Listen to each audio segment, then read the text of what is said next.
Howdy. This is my Chapter 7 discussion board over the cognitive biases. So the four examples I have, first is the confirmation bias. And for this example, my brain goes to last year, actually, with going to a TCU baseball game.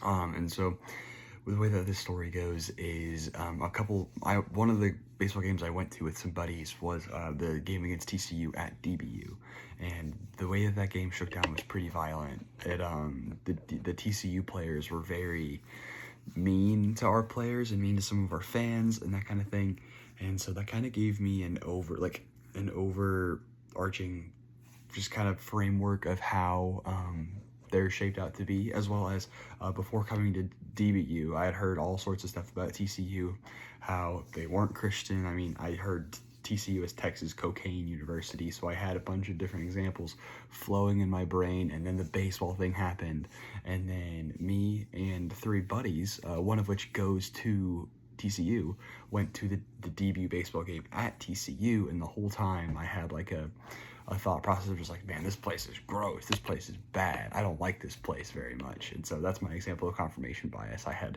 a wrong perspective on TCU. For my it's a hard word, representativeness bias, it's actually DBU itself.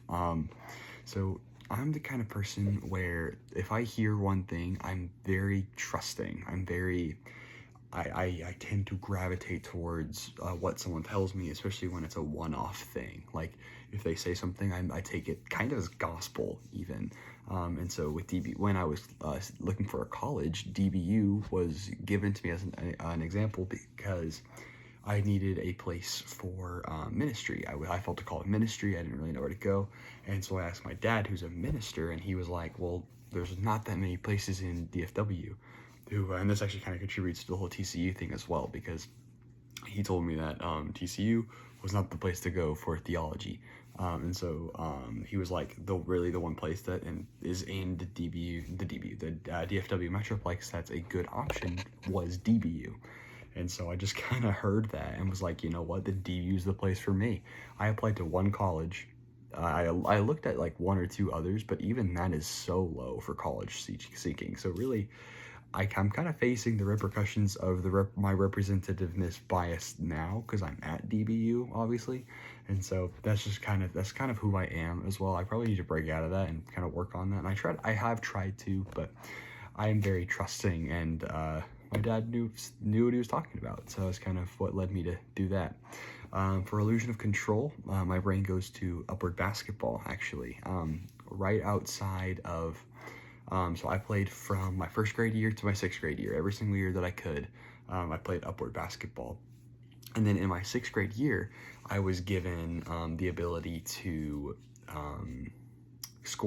to be able to keep score. So there would be some times where I would be sitting in my uniform scoring a game, and like I felt like I had all this power and all this authority over these games that I was scoring, which I did have some power, but the refs humbled me hard because at times I would just mess up the score, and all of this illusion of grandeur and power, and this sixth grader who isn't, super qualified to score games, who isn't super inclined towards sports, has all this power, and the ref is like, why isn't the clock not running? And I would fall back to earth and realize that I hadn't been running the clock for the past 5 minutes, and I have been getting really bad looks from parents, and the refs did not particularly like that. I still have a fear of that to this day, actually, because some of those looks that the refs gave me, they were cool guys, but like some of it was scary, and the parents are awful. The parents were very, very scary, especially like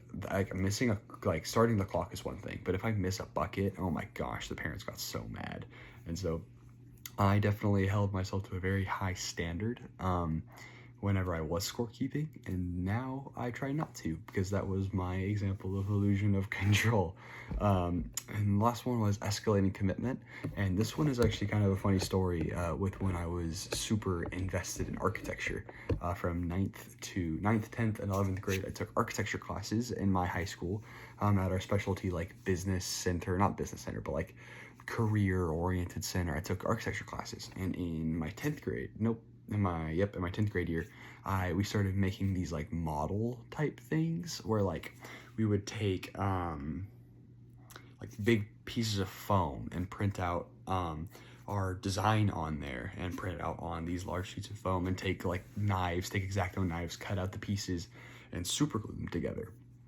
And there was a time where I was making a model and I kept sticking super glue on the pieces, trying to connect all the pieces that I had cut out.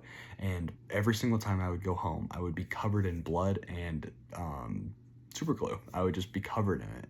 And I would be like bleeding, and I would have like super glue all over my hands, and then I couldn't like feeling things was gross and weird, and I hated it. It was just awful. But there was one project that I was very, very proud of. It was like I had designed like a Buffalo Wild Wings or something. Like it was like a sports bar, and I was so proud of it, and it looked so good on the plans that I wanted to make a model out of it and submit the model.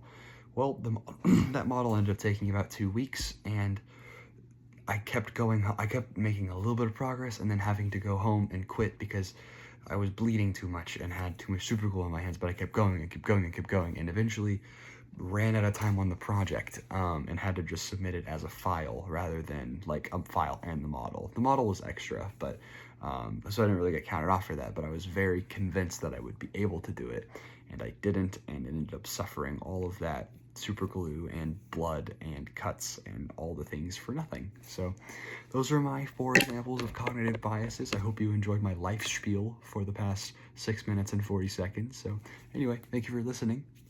Bye.